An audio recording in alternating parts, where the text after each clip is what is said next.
Welcome to bank अड्डा। आप सभी का हार्दिक स्वागत है बैंक अड्डा यूट्यूब चैनल पर।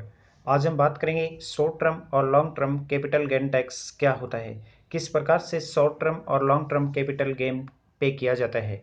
आप यदि म्यूचुअल फंड में आप इन्वेस्ट करते हैं तो आपको शॉर्ट टर्म और long term capital gain tax देना होता है। किस प्रकार से ये टैक्स स्लैब काम करता है, कितना टैक्स लगता है, कंप्लीट पूरी डिटेल से आज के इस टॉपिक में हम बात करेंगे।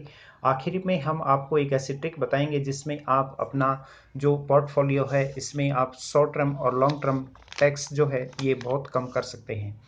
एक वर्ष से कम अवधि में यदि अगर आप शेयर या इक्विटी म्यूचुअल फंड बेचते हैं या रिडीम करते हैं तो उसके ऊपर होने वाली कुल आय के ऊपर short term capital gain tax लगाया जाता है। ये जो टोटल इनकम है इसके ऊपर आपको 4% शेष मिलाकर कुल 15.6% short term capital gain tax देना होता है।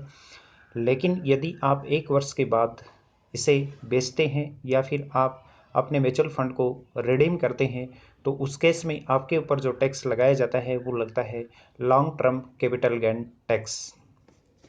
आप इसको बिल्कुल अलग अलग भाषा में समझिए। Short term capital gain tax जो होता है, यदि आप म्यूचुअल फंड या इक्विटी टीटी आप अगर एक साल के दौरान में बेचेंगे तो आपको देना होगा short term capital gain tax. यदि आप एक साल के बाद में अपने म्यूचुअल फंड या फिर आपने जो इन्वेस्ट कर रखा है उसको सेल आउट करेंगे तो आपके ऊपर जो टैक्स लगेगा उस टैक्स को बोलते हैं long term capital gain tax. एक साल में 1 लाख रुपए तक टैक्स फ्री होती है। आय 1 लाख रुपए से ज़्यादा होने पर 4% शेष मिलाकर कुल 10.4% long term capital gain tax देना होता है। साथ ही इंडेक्सन बेनिफिट यानी कि महंगाई दर को एडजस्ट करने का फ़ायदा भी इसमें मिलता है। इसके नुकसान से आप किस प्रकार से बच सकते हैं।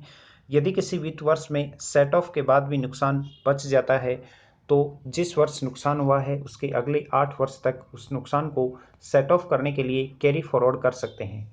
नुकसान का आप आईटीआर में भी उल्लेख कर सकते हैं, आपको उसमें उल्लेख करना चाहिए। बात करते हैं इंट्राडे ट्रेडिंग क्या होती है। इंट्राडे ट्रेडिंग का मतलब होता है कि एक ही दिन में शेयर खरीद कर उसी दिन बेचने को इंट्राडे ट्रेडिंग कहते हैं।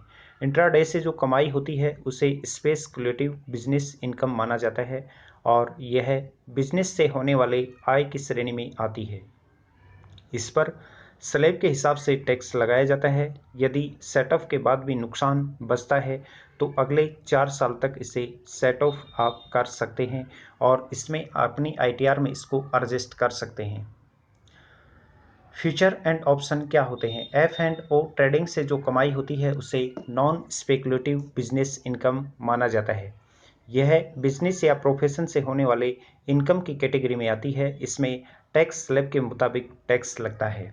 ये था आज का अपना बहुत इंपॉर्टेंट टॉपिक कि किस प्रकार से आपके ऊपर शॉर्ट टर्म और कैपिटल टर्म जो गेन जो वो टैक्स है अप्लीकेबल होता है। ऐसे ही टॉपिक आपको नियमित हमारे इस यूट्यूब चैनल पर मिलते रहते हैं। आप चैनल पर नए हैं तो चैनल को सब्सक्राइब करना बिल्कुल भी न भूलें। उसके साथ घंटी वाले निशान पर क्लिक अवश्य करें।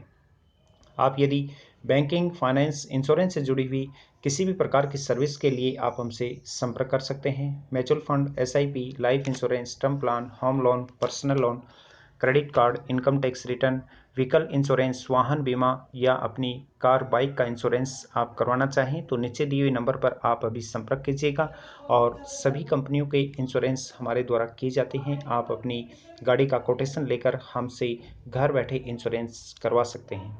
Thank you so much.